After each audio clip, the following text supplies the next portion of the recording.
Hey everyone, welcome back for another deep dive. Always a pleasure to be back. So today we're going to be listening in on a conversation about everyone's favorite topic, I think. Weekends. Weekends, exactly. Yeah. Who doesn't love talking about their weekend plans, right? Absolutely. And this one's going to be especially fun because it's in Spanish. I love it. So get ready to pick up some super useful phrases for sounding like a natural... The best way to learn. I think so. Okay, so let's jump right in. Our conversation starts with Emily and John bumping into each other, just a casual, hola, how are you doing kind of thing. Yeah, the greetings are always a good starting point. Yeah. They're pretty similar to English, but here's a little pronunciation tip for you. When you say hola, that H is silent. Oh, really? Yeah. Don't be afraid to really hit that O sound. Exactamente. It makes a world of difference. I can hear it. It sounds so much more authentic. Right. Okay, so after the hellos, they dive into everyone's favorite icebreaker, weekend plans. What are you up to this weekend, John? That kind of thing. And notice how they phrase those questions. It's incredibly straightforward. ¿Tienes planes para el fin de semana? Basically, do you have plans for the weekend? Simple and to the point. I like it. So John mentions he's visiting his grandparents who live in a small town, which I thought was interesting. Yeah, that seemingly small detail actually offers a glimpse into a key aspect of Hispanic cultures. Family. It's very common for families to stay closely connected with frequent visits and close-knit relationships across generations. I did not know that. That's really cool how even a simple conversation can reveal those kinds of cultural insights. Now, Emily's weekend sounds a bit different. She's sticking to the city parks, picnics with family, that sort of thing.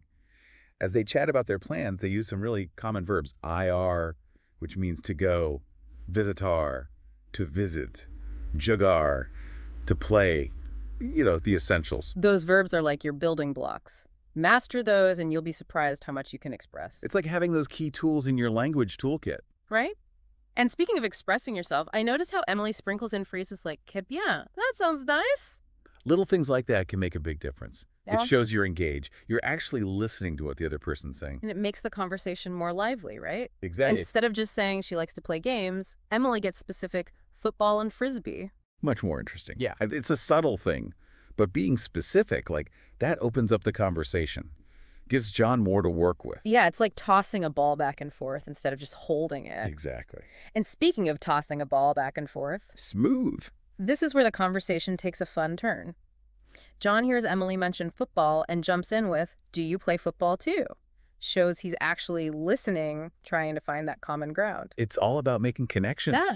Even with basic Spanish, you can build a rapport with someone. I love that. Now, Emily admits she's not very good, but her response still has that enthusiasm. It's like, hey, I may not be a pro, but I'm always up for a good time. That's the spirit. It's so important to not be afraid when you're learning a new language. Yeah. Just jump in, even if you're not perfect. Progress over perfection, right? Absolutely. Fluency isn't about flawless grammar. It's about connecting with others. So true. And you know what else connects people? Talking about chores. Everyone loves a good chore conversation. Well, maybe not loves them, but it's definitely relatable. That's true. Even in Spanish, cleaning your room is still a drag. It's a universal experience for sure. It is. And it transitions nicely into their next topic. Emily mentions she's planning a movie marathon. Who doesn't love a good movie marathon, right? And it's a natural segue into discussing hobbies and preferences. You know what they enjoy doing in their free time. Which is key for any good conversation. And you can hear the excitement in Emily's voice when she talks about movies. Me encanta ver películas. It rolls right off the tongue. I know, right? Like she's saying, I'm obsessed with movies. And speaking of movies, This is my favorite part. they get into a little friendly debate about their favorite genres. Animated versus action classics versus blockbusters. It's just like listening to friends hanging out. Exactly. And pay attention to how they express those preferences. They use the phrase me gusta más, meaning I like more. It's a subtle way to state your opinion, even if it's different. Keeps things lighthearted, right? Yeah, you don't want to start a fight over the Avengers. Unless you're really passionate about superhero movies. Maybe then. So Emily's a fan of Finding Nemo, a classic, while John prefers superhero flicks, specifically The Avengers. Which reminds me of the incredible diversity of films out there. Yeah. Have you ever explored Spanish language cinema? I have to admit I haven't ventured too far beyond Pan's Labyrinth. Oh, you're missing out. There are some real gems out there. Yeah, Mores sí. Perros y Tu Mamá También, just to name a few. Wow. I'll have to add those to my watch list. See, this is what I love about these deep dives. Always learning something new. Always. Okay, so back to our conversation. They're on a roll now. From movies, they naturally transition into extending invitations to each other. And again, notice how casual it all feels. Emily suggests maybe we can watch it together sometime. Yeah. No pressure, just putting it out there. Which is so refreshing, right? Sometimes even in English, invitations can feel a bit awkward. It's true, but they make it seem so effortless. And remember, even if you're not ready to commit to a specific plan, a simple tal vez algún día, which means maybe sometime, is perfectly polite in Spanish culture. It's a great way to acknowledge the invitation without feeling boxed in. Love that. And you know what I love even more? How this conversation ends on such a relaxed, open-ended note. They talk about meeting around 11 a.m., hanging out until dinner. It just feels very natural, very true to life. Absolutely, like they're just going with the flow. Exactly. It's refreshing, isn't it? Very much so. It doesn't feel forced at all, just very go with the flow. Which I think speaks to a larger point about language learning. Oh. It doesn't have to be this big stressful thing. It can be as simple as two people connecting over shared interests. Exactly. Like how Emily and John bonded over movies even though they have different tastes. Right. And that's a great reminder for all of us learning a new language. What's that? Don't be afraid to put yourself out there. Yeah. Even if you make mistakes or don't know all the words, even basic phrases can open up a world of possibilities. I totally agree. And you know what else can open up possibilities? Tell me. Invitations. Yes, the art of the invite. And in this conversation, it's done so smoothly, so naturally. Well, remember how Emily phrased it? Maybe we can watch it together sometime. Mm. It's casual. It's open-ended. No pressure at all. Exactly. And that's something I think we can all appreciate, right? For sure. Sometimes even in our own language, invitations can feel a bit like a minefield. Right. Like, what's the etiquette? Am I being too pushy, not pushy enough? Exactly. Yeah. But Emily's invitation, it just flows so effortlessly. And that's the beauty of those simple phrases, like tal vez algún día, maybe sometime. It's like a magic formula. It acknowledges the invitation without locking you into anything specific. Which is perfect if you're not quite ready to commit or just want to keep things flexible. Exactly. It's all about keeping those options open.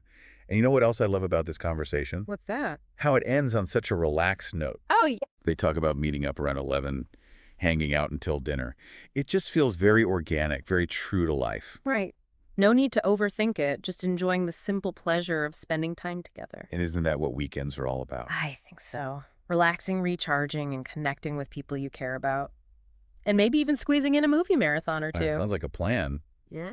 And you know what else sounds like a plan? Certainly back to something we touched on earlier. Oh, you mean? John's weekend plans. Remember how you mentioned helping his grandparents in the garden? Right. That little detail really stuck with me. Me too. Mm. It speaks to a different pace of life, a connection to nature and family that I find really heartwarming. It's like a glimpse into a different world almost. And isn't that one of the most rewarding aspects of language learning?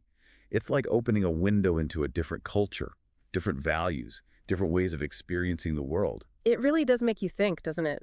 Like, could learning a new language actually change how we see the world around us? That's a really interesting thought. And I think it speaks to the power of language. It's not just about words and grammar. It's about connecting with different cultures, different perspectives. It's like that saying, the world is a book, and those who don't travel only read one page. Maybe learning a new language is like adding a whole bunch of new chapters. Absolutely. And as we've seen with Emily and John, even a basic grasp of a language can unlock those chapters. It lets you connect with people, share experiences, broaden your horizons, and who knows, maybe even change your perspective on something. Exactly. It's about opening yourself up to new possibilities. And you never know what might come from a simple conversation. Well said. So as we listen to Emily and John say their goodbyes, I can't help but feel a sense of excitement for them. They've just opened the door to new friendships, new experiences, all because they were open to speaking a little Spanish. And that's what it's all about. Taking that first step, being open to the journey. It's inspiring, right? It really is. And it's a great reminder for all of us learning a new language. Keep at it. Exactly. Yeah. You never know what amazing connections and experiences are waiting for you just around the corner. Beautifully said. And on that note, we'll wrap up this deep dive into the world of weekend plans in Spanish. Until next time. Keep those ears tuned, those minds curious, and those language skills sharp. Hasta luego.